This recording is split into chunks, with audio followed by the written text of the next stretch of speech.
Assalamualaikum, welcome to Radio Azad. Today we are doing a very special segment for election. Election Pakistan में 8 फरवरी को हो चुके हैं और हमारे साथ हैं उस्मान, आप सबके चहेते।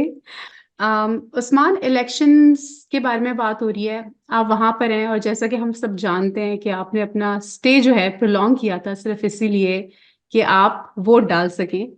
तो आप बताइए कि अब इलेक्शंस हो चुके हैं, क्या नंबर्स इस वक्त अभी तक सामने आए हैं? जी बिल्कुल। 8 फरवरी को थर्सडे वाले दिन पाकिस्तान में इलेक्शंस हुए थे। And I think if you go to the official website of election commission of Pakistan, क्योंकि बहुत से डिफरेंट नंबर्स हैं वो इस वक्त सर्कुलेट कर रहे हैं। And as we are speaking, this is Saturday morning in Pakistan. So तकरीबन जो इंडिपेंडेंट कैंडिडेट्स हैं, बैक्ड बाय पीटीआई, उनकी तादाद इस वक्त नेशनल असम्बली में सबसे ज़्यादा है, 99। सेकेंड नंबर पे है पाकिस्तान मुस्लिम लीग नवाज, जिसके पास 71 सीट्स हैं। फिर उसके बाद पाकिस्तान पीपल्स पार्टी है 53 पे, MQM है 17 पे, और पाकिस्तान मुस्लिम लीग काफ है 3 सीटें, इस तरह किसी की 2 सीटें और 1 सीटें। तो नेशनल असम्बली की तकरीबन मेरा ख्याल है कि 15 सीटें बाकी रहती हैं, जिसपे अभी भी नतीजा आना बाकी है। लेकिन एज ऑफ नाउ हम देख सकते हैं कि जो पीटीआई बैक्ड इंडिपेंडेंट कैंडिडेट्स थे, they are still leading the race with 99 seats in hand. और इसके बाद अगर आप देखें, पंजाब की अगर आप बात करें, जो कि बड़ी एक इम्पॉर्टेंट जगह है हुकूमत बनाने के लिए, तो वहाँ पे जो पाकिस्तान मुस्लिम लीग नवाज है वो इस वक्त लीड कर रही है with 131 seats in Punjab assembly. और सेकंड नंबर पे जो पीटीआई बैक्ड कैंडिडेट्स हैं, वो इस वक्त हैं 126 पे। और पाकिस्तान पीपल्स पार्टी की पंजाब असम्बली के अंदर 10 सीट्स हैं। और केपी की अगर बात करें तो वहाँ पे पाकिस्तान तहरीक इंसाफ के जो इंडिपेंडेंट कैंडिडेट्स हैं उनको एक वाजे अक्सरियत उनके पास मौजूद है। सिंध में जैसा कि पहले भी प्रिडिक्ट किया गया था, वहाँ पे पीपल्स पार्टी जो है उसका काफ़ी जोर है। और बलूचिस्तान के अंदर हमेशा से जो एक मखलूत हुकूमत बनती है, कुछ सीटें पीपल्स पार्टी के पास हैं, कुछ सीटें JUIF के पास हैं। तो ये इस वक्त करंट सिचुएशंस है। और तकरीबन 1.5 दिन गुजर चुका हुआ है। इलेक्शन कमीशन ने ये दावा किया था कि रात 1 बजे से पहले पहले हम जो 100% रिजल्ट्स हैं वो हम प्रोड्यूस कर देंगे। लेकिन मेरा ख्याल है कुछ 30-35 घंटे गुजर चुके हुए हैं, लेकिन अभी तक जो पूरा रिजल्ट है वो हमारे सामने मौजूद नहीं है। सो आई थिंक यही एक चीज़ ना इलेक्शंस की क्रेडिबिलिटी के ऊपर और इलेक्शंस की फेयरनेस के ऊपर एक बहुत बड़ा सवालिया निशान है। बिल्कुल। और उस्मान, अगर हम बात करें इलेक्शन के दिन की, वोटिंग हुई, उसके बाद काउंटिंग शुरू हुई और फिर कुछ नंबर सामने आ रहे थे, कुछ हलकों से सामने आ रहा था और उसमें जो एक मेजॉरिटी चीज नजर आ रही थी वो यही थी कि इंडिपेंडेंट कैंडिडेट्स जो पीटीआई से की तरफ से रिप्रेजेंट कर हम्म। रहे हैं, लेकिन वो इंडिपेंडेंट पोजीशंस पे वो कर रहे हैं, तो वो उनको एक लीड हासिल थी। बिल्कुल। बहुत सारे हलकों में वो जीत रहे थे, लेकिन फिर थोड़ा सा हमें ये पता चला, आप इसको बेहतर क्लैरिफाई कर सकते हैं, कि कुछ इंटरनेट का और टेलीकम्युनिकेशन का मसला हुआ, जिसके बाद रिजल्ट्स बहुत स्लो हो गए। क्योंकि होता ही है कि पोलिंग ऑफिसर्स को जो फॉर्म 45 है उसकी तस्वीर लेके भेजनी होती है इलेक्शन कमीशन को, इलेक्शन सेल, इलेक्शन सिटी, जो भी आप उसको बोलते हैं, वहां पर भेजनी होती है। उसके बाद वो सारा डाटा एंटर किया जाता है और फॉर्म 47 प्रोड्यूस किया जाता है। लेकिन वो जो आपके टेलीकम्युनिकेशन में एक ब्रेक आ गया और एक डिले आ गया, उसकी वजह से वो नहीं पहुंचा डाटा और उनको मैन्युअली अपलोड करना पड़ा, जिसकी वजह से बहुत अ, वक्त लग गया। अच्छा, ये बात बोली जा रही है, इसमें हम्म। कितनी सच्चाई है? क्योंकि उसके बाद जब सुबह में हमने देखा तो एकदम से पोल्स बिल्कुल बदल गए थे। राइट। जैसे कि पहले ऐसा लग रहा था कि इंडिपेंडेंट पीटीआई के इंडिपेंडेंट कैंडिडेट्स 2/3 से जीत रहे थे, और फिर हम्म। अचानक जब सुबह में दोबारा पोलिंग के रिजल्ट्स आना शुरू हुए तो ऐसा लगा कि इट्स अ 3 वे रेस, हम्म। जिसमें बहुत ही they are trailing behind each other, और बहुत ही कुछ कुछ ही सीटों का फर्क रह गया था। तो एक ह्यूज डिफरेंस कुछ ही घंटों में देखने में आया। तो इसके बारे में आप क्या बता सकते हैं हमें? आई थिंक एक तो ये जो आपने टेली कम्युनिकेशन की बात की, तो इवन 7 फरवरी वाले दिन वजीर दाखिला की तरफ से, बल्कि वजीर इत्तलात की तरफ से ये बड़ा कैटेगोरिकल बयान था कि हम इलेक्शन वाले दिन इंटरनेट ब्रेकआउट नहीं होगा और सर्विस एज यूजुअल चलती रहेगी। But at the very morning of the polling day उन्होंने जो मोबाइल सर्विस थी मुल्क भर में उसको बंद कर दिया। ना आप मैसेज कर सकते हैं, ना आप फोन कर सकते हैं, ना आप अपना डेटा इस्तेमाल कर सकते हैं। So the only thing was working कि जिन घरों में आपका जो वाईफाई लगा होता है, जो लैंड के साथ कनेक्ट होता है, सिर्फ और सिर्फ वो चीज काम कर रही थी, और बाकी हर चीज जो थी वो पैरालाइज थी। यानी कि the moment you step out of your home, you're literally nowhere. तो देखिए, एक तो ये भी एक बहुत बड़ी जो मैंने बात की ना, क्रेडिबिलिटी और फेयरनेस के ऊपर एक सवालिया निशान था। और दूसरी बात ये कि सारा दिन पोलिंग होती रही 8 बजे से लेकर 5 बजे तक। और आई वुड से जितना मैंने ऑब्जर्व किया, जितनी एनालिस्ट की आप तज्जिए वगैरह देखें, तो वो मामला बहुत स्मूथली चलते रहे। कोई ऐसा कोई हंगामा नहीं हुआ, किसी जगह पे कोई पोलिंग रोकनी नहीं पड़ी, कोई ऐसा कोई नाखुशगवार वाकया नहीं हुआ। सो तकरीबन मामला जो था वो ठीक रहा। और 5 बजे वोटिंग का टाइम खत्म होता है, और फिर उसके बाद रात 10 बजे तक रिजल्ट्स जो हैं वो ट्रिकल डाउन करती हैं। और आपको लगता है कि रिजल्ट्स बड़ी तेजी के साथ आ रहे थे, और जो मीडिया था वो उसको रिपोर्ट कर रहा था। लेकिन फिर हमने देखा कि रात 10 साढ़े 10 बजे के बाद रिजल्ट्स जो थे वो एकदम आना बंद हो गए, और तकरीबन सुबह 3 बजे तक 4 बजे तक कोई नए रिजल्ट्स नहीं आ रहे थे। हम्म। और इसी दौरान जो सारी जो इस इलेक्शंस के ऊपर जो एक रिगिंग का एलिगेशन आता है, वो यही है कि वो जो रात तकरीबन कुछ 7-8 घंटे का जो ब्रेक आया था, वहां पे चीजों को चेंज करने की और उनको मैनिपुलेट करने की कोशिश की गई। सो तकरीबन रात 10-11 बजे तक जो पीटीआई बैक्ड कैंडिडेट्स थे और जो दूसरी जमातें थीं, उनकी एक हमें एक वाजे तफरीक नजर आ रही थी कि तहरीक इंसाफ के जो कैंडिडेट्स हैं उनके पास तकरीबन कोई 150 प्लस नेशनल असम्बली की सीट्स थी, और इस तरह बाकी जो जमातें थी किसी के पास 30 थी, 40 थी। तो आपको एक प्रिडिक्शन नजर आ रही थी, क्योंकि पाकिस्तान में जब इलेक्शन होता है और आप इसको फॉलो करें, तो अगर किसी एक कैंडिडेट को 5,000 वोट्स की अगर लीड मिल रही है रात 10-11 बजे तक, तो उस लीड को पकड़ना ही बहुत मुश्किल हो जाता है। तो अभी तो हमने देखा है कि तकरीबन कोई कहीं से कोई कैंडिडेट 50,000 की लीड से जीत गया, कहीं से कोई 1 लाख की लीड से जीत गया। सो वो इतनी ज्यादा डिस्क्रिपेंसी आपको नजर आती है कि यू आप आप इसके ऊपर सवाल उठाना इसका बनता है। और फिर जो आपने फॉर्म फोर्टी बिल्कुल। फाइव की आई थिंक बात की, मेरा ख्याल है ये बात इन ऑल फेयरनेस दुरुस्त है कि उनको अपना डेटा अपलोड करने में जो ऐप इंट्रोड्यूस कराई थी इलेक्शन कमीशन ने, उस पर जरूर कोई टाइम लगा होगा। लेकिन जो फॉर्म 45 पोलिंग एजेंट्स को दिए गए, जो हर पोलिंग स्टेशन के ऊपर हर पार्टी का एक एजेंट बैठा होता है, उनको जो दिए गए उस रिजल्ट के अंदर, और वो रिजल्ट जो इलेक्शन कमीशन ने फॉर्म 47 के जरिए से बाद में प्रोड्यूस किया, उसमें जो एक डिस्क्रिपेंसी है वो इस वक्त वाजे तौर पे नजर आती है। हम्म। और मैंने जो थोड़ी बहुत पिछले 2 दिन में न्यूज़ को फॉलो किया है, तो वो ऐसा लगता है कि कोई कोई लैंड स्केल को बहुत बड़े पैमाने पे उस तरह से धांधली नहीं हुई। It was somewhat very strategic, कि जहाँ पे जिस इंडिपेंडेंट कैंडिडेट को हरवाना था या उसको एक तरह से बिठाना था, उसकी तस्लील करनी थी, सिर्फ उन्हीं को टारगेट किया गया है। सो हम्म। सियालकोट के अंदर ख्वाजा आसिफ के मुकाबले में रेहाना डार थी, उस्मान डार की वालदा। इसी तरह मोना सिलाई की वालदा खड़ी हुई थी। फिर लाहौर में इसी तरह लाहौर में थे सलमान अकरम राजा, थे उसके मुकाबले में Aun Chaudhry. So again in in सारे कैरेक्टर्स की ना एक बैक स्टोरी थी, एक हिस्ट्री थी, किसी को ओब्लाइज करना था, किसी को खुश करवाना था। तो यू गेट टू सी कि यार ये सिर्फ कुछ कुछ 40-50 सीटें हैं जहां पे ये इन सारी चीजों को मैनिपुलेट करने की मुबैना तौर पे कोशिश की गई है। आई मीन अभी तो यही हम्म। कह सकते हैं, क्योंकि the final call would have to come from election tribunals में ये मामला जाएगा। फिर ये हाई कोर्ट का दरवाजा भी है, सुप्रीम कोर्ट का भी है। सो आई थिंक वो जो एक लॉ की और कानून की वो जो एक प्रिंसिपल वॉर है, वो अभी आने वाले दिनों में चलती हुई नजर आती है। बिल्कुल। और इसी इसी इसी के हवाले से उस्मान, जिसने आपने बताया कि इलेक्शन कमीशन से बार बार, इलेक्शन कमीशन के चेयरमैन से बार बार ये सवाल किया गया था कि अगर ऐसा कुछ होता है कि इंटरनेट बंद हो जाता है या टेलीकम्युनिकेशन का सिलसिला मुनक़ता हो जाता है कुछ अरसे के लिए, कुछ वक्त के लिए, तो क्या उससे कोई फर्क पड़ेगा? तो उन्होंने रिपीटेडली यही कहा कि नहीं, उससे कोई फर्क नहीं पड़ेगा।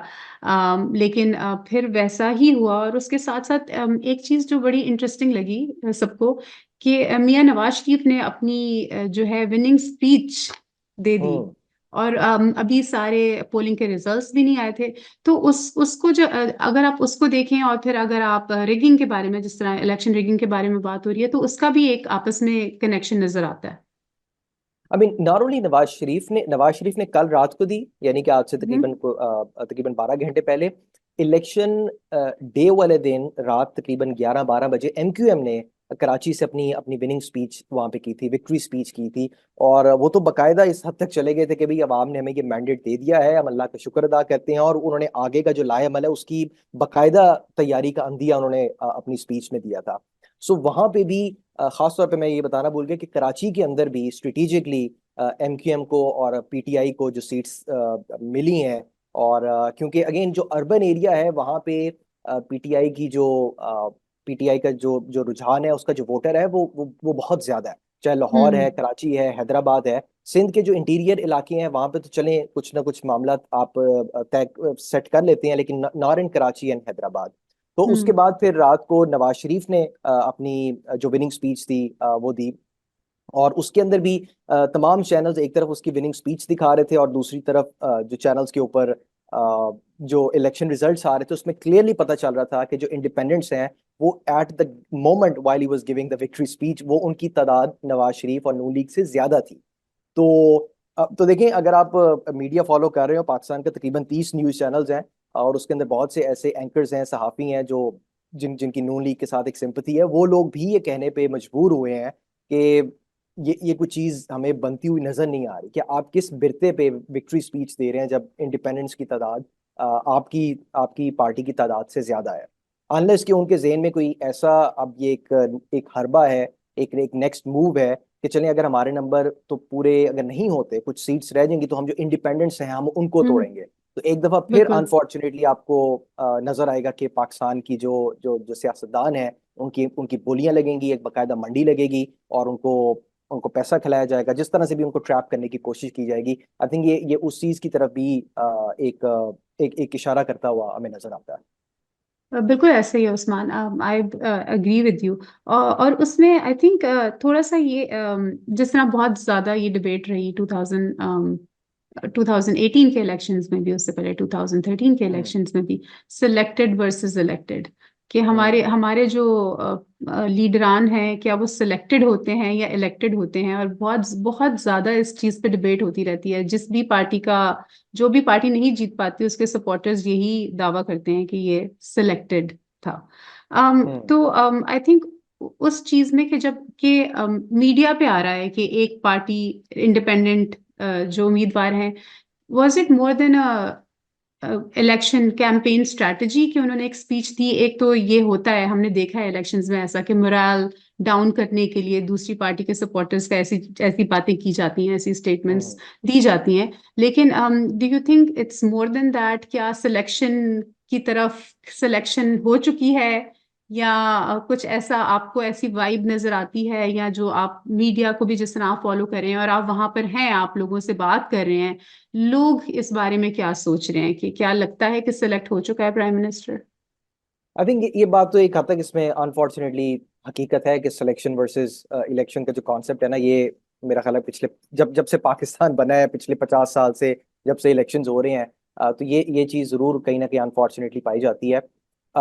इस दफ़ा भी आपको ये रुझान नज़र आता है because even before the elections Nawaz Sharif का मुल्क में वापस आना, उसको एक हम्म जिस तरह से स्टेट गेस्ट के तौर पे उसको ट्रीट किया गया, एयरपोर्ट के उसके ऊपर बायोमेट्रिक्स किए गए, सारे केसेस उड़ा दिए गए, और फिर साइमल्टेनियसली एक दूसरी जो सबसे बड़ी पॉपुलर जमात है उसको कलअदम करार दिया, उसके लीडरशिप को जेलों में डाला, एग्जाइल में डाला, केसेस बनाए, बल्ले का निशान छीन लिया, सबसे बड़ी बात। तो हम्म आई थिंक ये एक पहले से आपको नजर आ रहा था कि एक पार्टी को फेवर दी जा रही है या एक साइड को फेवर दी जा रही है दूसरी के ऊपर। तो लेकिन आई थिंक आप अगर पीछे जाके देखें तो मामला कुछ न थोड़ी बहुत सटलिटी के साथ होते थे। कुछ उसके अंदर कोई भरम रखा जाता था कि यार कल को अगर मामला अदालत में जाते हैं, मीडिया के सामने हम्म आते हैं, तो एटलीस्ट हम अपने आप को कवर कर सकेंगे। लेकिन बिल्कुल। यहाँ पे मैं स्पेसिफिकली बताना चाहूंगा, वही फॉर्म 45 का जिक्र करें अगर, तो वो कैंडिडेट्स का ये कहना है और तहरीक इंसाफ का भी ये दावा है कि बेस्ड ऑन फॉर्म 45 जो पोलिंग एजेंट्स, जो इलेक्शन कमीशन का जो अमला है, जो वहाँ पे पोलिंग स्टाफ है, उन्होंने खुद हैंड ओवर किए हैं पोलिंग एजेंट्स को, उस डेटा के मुताबिक हमारी कौमी असेंबली के अंदर 150 प्लस सीट्स बनती हैं।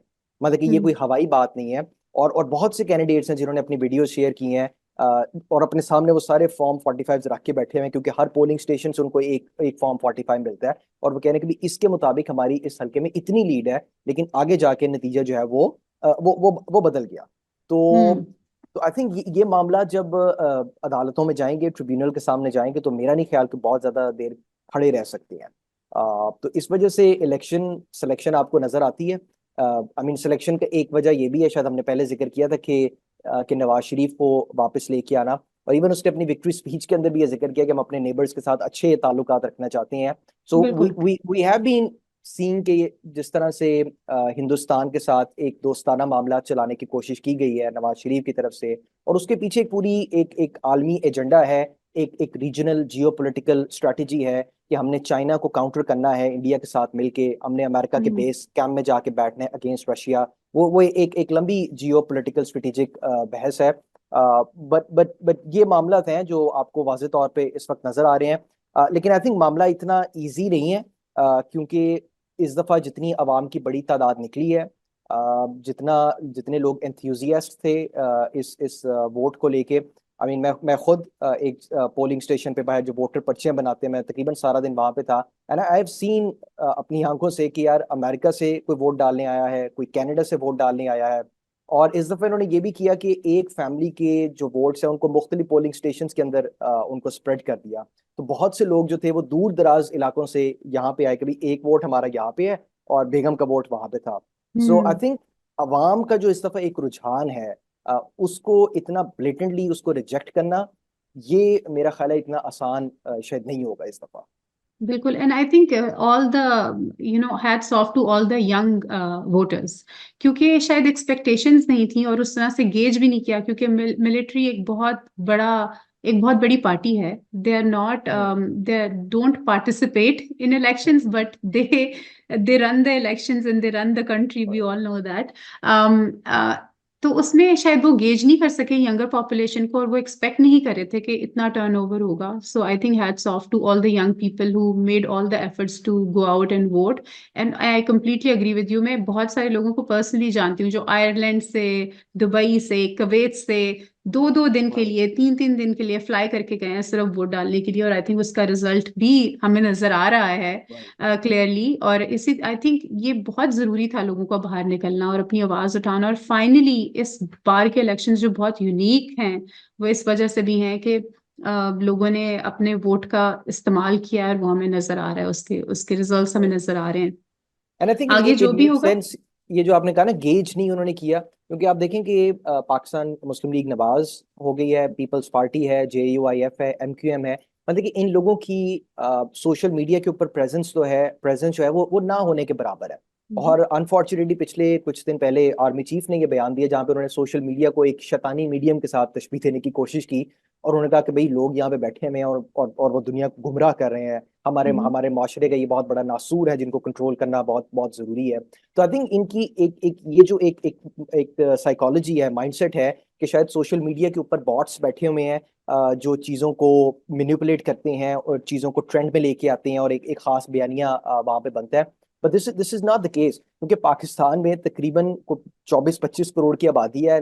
मुझे एग्जैक्ट नंबर नहीं याद, but everybody has a cell phone, और जिसके पास सेल फोन है उसके पास फेसबुक है, सोशल ट्विटर है, और खास तौर पे टिकटॉक है। जब आप देहाती इलाकों में जाते हैं तो TikTok is very famous.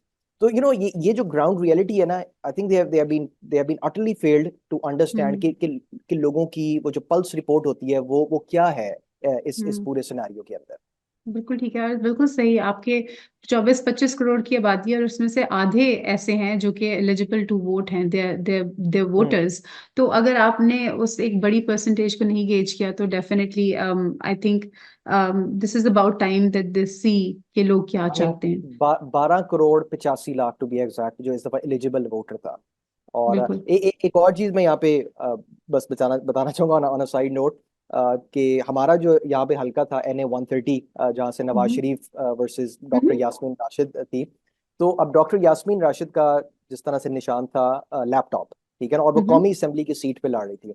But सिर्फ और सिर्फ लोगों को कंफ्यूज करने के लिए उन्होंने जो सूबाई असेंबली का जो बैलेट पेपर था उसके ऊपर भी यास्मीन राशिद लिखा था, और आगे उन्होंने क्वीन का निशान बनाया हुआ था। तो वो जब हम्म। आपके सामने दोनों पेपर जाते हैं और तकरीबन 20-25 निशान है, सो कितने लोगों ने बाहर आके ये बताया कि यार हमने यास्मीन राशिद हमने तो दूसरे वाले पर लगा दिया। सो वो भी हम्म। एक तरह से ट्रिक किया गया लोगों को कंफ्यूज करने के लिए। पहले तो बल्ला छीन लिया गया और उसके बाद एक मुख्तलिफ निशान अलॉट किए गए, और उसकी ऑन टॉप ऑफ दैट उन निशानों को दोनों बैलेट बॉक्स पेपर्स के ऊपर रखा ताकि लोग मजीद कंफ्यूज हो जाए। लेकिन उसके बावजूद भी when you see the numbers of doctor Yasmin Rashid, तकरीबन कोई 1.5 लाख के करीब उनको यहाँ पे वोट पड़ा है। और मैंने खुद पर्सनली विजिट किए बहुत से जो जो पोलिंग स्टेशंस थे रात को जाके, और वहां से उन्होंने यही कहा कि जनाब अब तक जो अंदर से आवाज आ रही है वो यही है कि doctor Yasmin Rashid Rashid ji. Is going fine at the moment. लेकिन हम्म। फिर जिस तरह से जो जादू चला है रात 10-11 हम्म। बजे के बाद, वी हैव सीन के मामला हाँ, बिल्कुल कुछ ही उलट घंटों में आई थिंक सब कुछ बदल गया। आप गया। बिल्कुल एकदम से, जिस तरह हम बात कर रहे थे कि इतनी मेजर लीड से वो हम्म। इतना मेजर डिफरेंस था दोनों पार्टीज के बीच में, और फिर जब हमने सुबह में देखा कि वो बिल्कुल राइट। डिफरेंट रिजल्ट्स थे, तो आई थिंक सभी इसी के बारे में बात कर रहे हैं और सब रिगिंग की भी बात कर रहे हैं, और सब बहुत कंसर्न है कि इसके बारे में इन्वेस्टिगेशंस की जाए। जो पीटीआई बैक कैंडिडेट्स हैं इस वक्त वो लीड करें सो फार अभी जितने रिजल्ट्स आए हैं। तो अगर पीटीआई की गवर्नमेंट बनती है तो वो किस तरह बन पाएगी, क्योंकि पीटीआई के चेयरमैन जो हैं इस वक्त जेल में है, और उनको 31 साल की कैद की सजा सुनाई गई है, जिसको ऑफ कोर्स वो भी हाई कोर्ट में लेके जाएंगे, फिर सुप्रीम कोर्ट में लेके जाएंगे। लेकिन अगर उनकी गवर्नमेंट बनती है तो वो कैसे बन पाएगी, और अगर नहीं बनती तो आपको क्या लगता है कि कौन सी पार्टी पावर में आएगी, कौन सी पार्टी फेडरल में आएगी, और किस तरह ये हुकूमत की क्या शक्ल निकलेगी? आई थिंक अगेन अगर आप नंबर्स को देखें तो पीटीआई के पास इस वक्त तकरीबन 90 प्लस सीट्स हैं नेशनल असेंबली के अंदर। But I think they need at least 125 130 seats, एक सिंपल मेजोरिटी वहां पे गेन करने के लिए।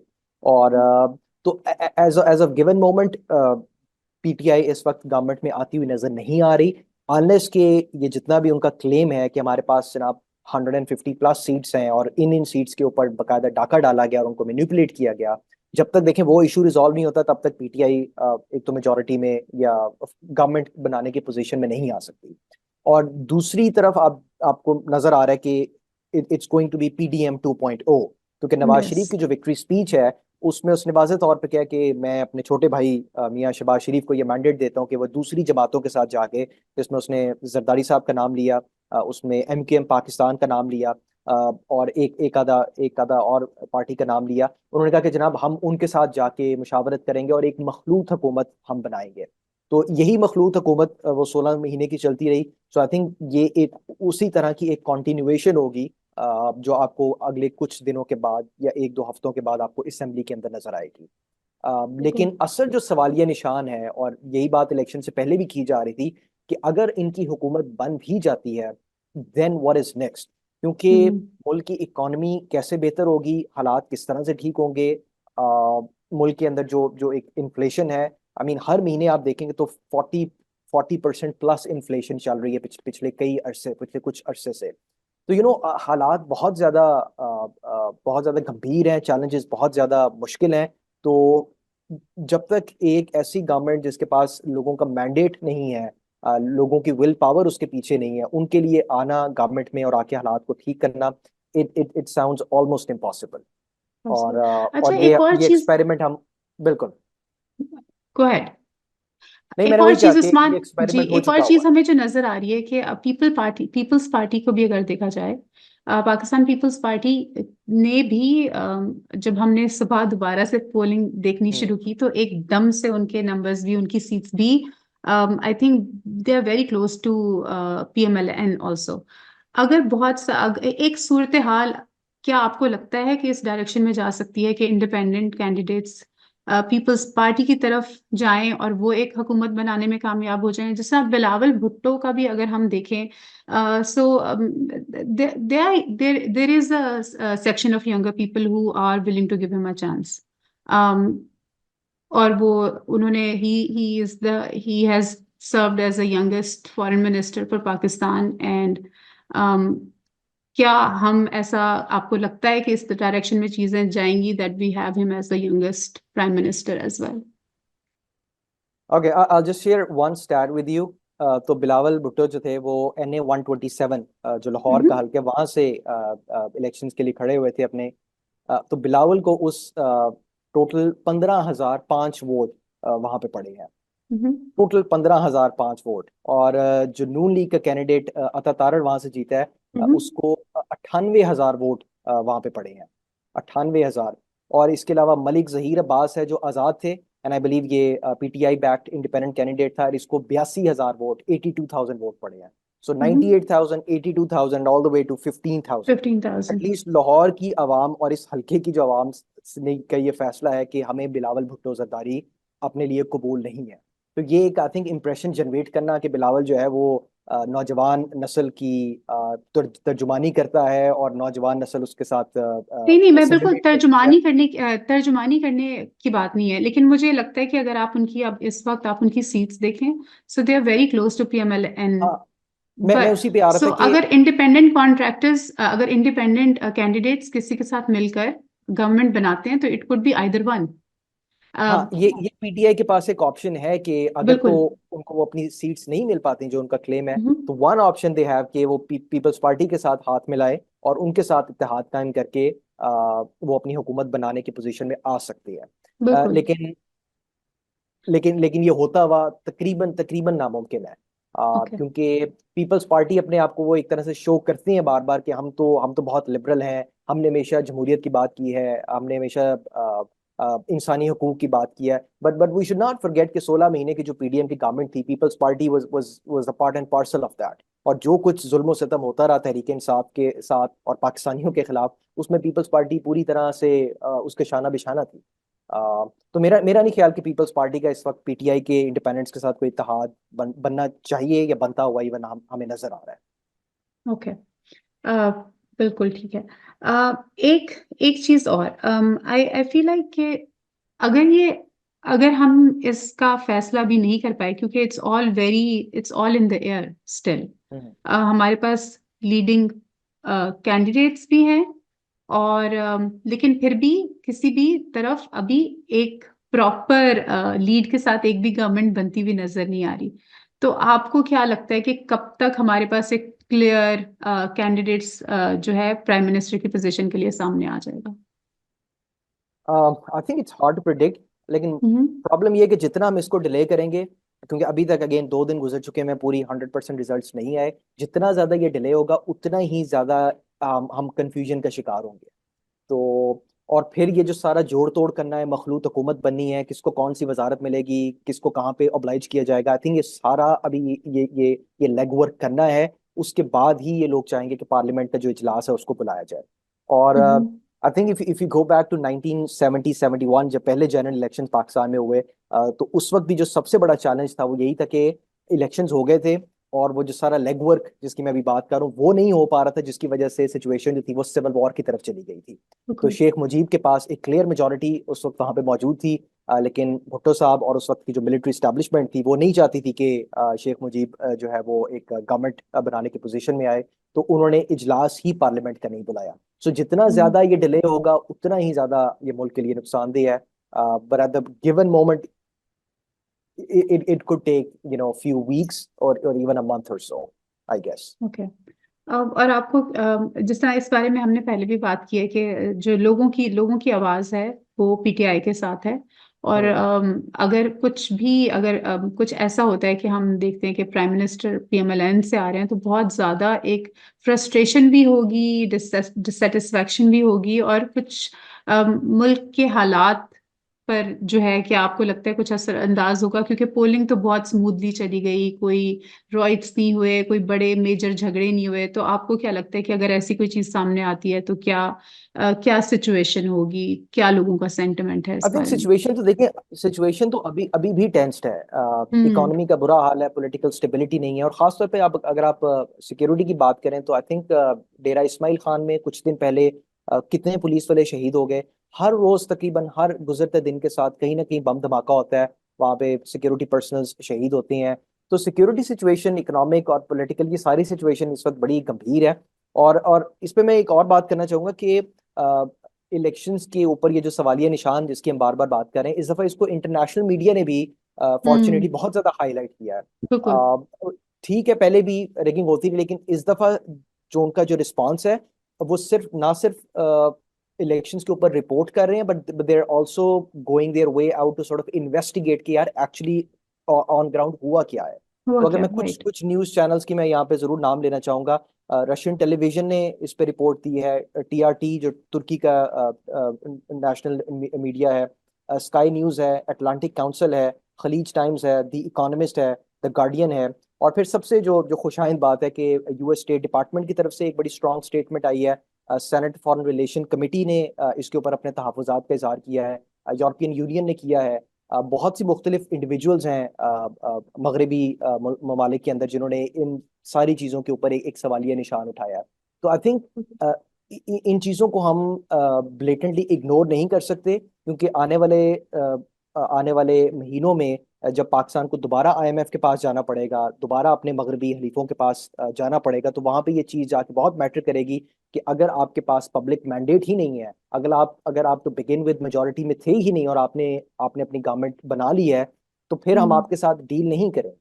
सो आई थिंक हम्म। ये चीज़ें मामला को मजीद कॉम्प्लेक्स करेंगी। सो इस वक्त जो हमारी मिलिट्री इस्टेब्लिशमेंट है, जो जो मुल्की इदारे हैं जिनको आप रियासती इदारे कहते हैं, I think they also need to understand कि आज से चंद महीनों के बाद क्या सिचुएशन पैन आउट करेगी, और उसी को देखते हुए अब कुछ सूरत हाल को ये संभाला जाए। वरना अगर आप बिल्कुल। अभी भी अपना अपना इम्पोज करेंगे, अपनी विल पावर, लोगों की विल पावर के ऊपर इम्पोज करेंगे, सो इससे इससे फायदा हमेशा किसी को होता हुआ नजर नहीं आता। बिल्कुल ठीक कह रहे हैं। आई थिंक इस इलेक्शन में एक चीज बहुत सामने आई है कि जो भी जीतेगा, जो भी पावर में आएगा, लेकिन ये रियासती इदारों का बहुत बड़ा फेलियर है।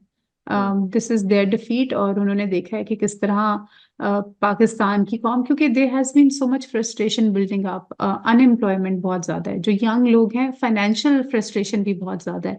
और राइट। वो सारी इलेक्शंस में हमें नजर आई है कि लोग पीडीएम से तंग हैं। और वो हम्म। एक जो इस वक्त मुल्क के हालात चल रहे हैं, इन्फ्लेशन है, जॉब्स नहीं है, तो ये जो आपकी यंगर जनरेशन है वो उससे कितने ज्यादा तंग आए हुए हैं। And this is their effort to bring a change. And I hope कि ये जो भी फैसला हो, ये बहुत जल्दी हो और पाकिस्तान की हम्म। बेहतरी के लिए हो।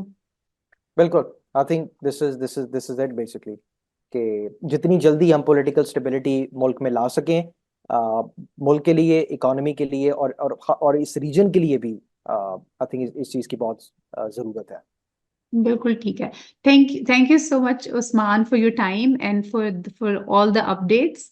नो, आपके थैंक लिए यू। बहुत जल्दी है सुबह का। थैंक यू सो मच नहीं, नहीं। For doing this. और हम आपसे और भी कमिंग वीक्स में आपसे अपडेट्स लेते रहेंगे, जैसे ये सारे रिजल्ट्स सामने आते हैं और कोई अनाउंसमेंट होती है कि कौन सी पार्टी पावर में आ रही है, तो हम आपसे मजीद अपडेट्स देते रहेंगे। But thank you so much for your time.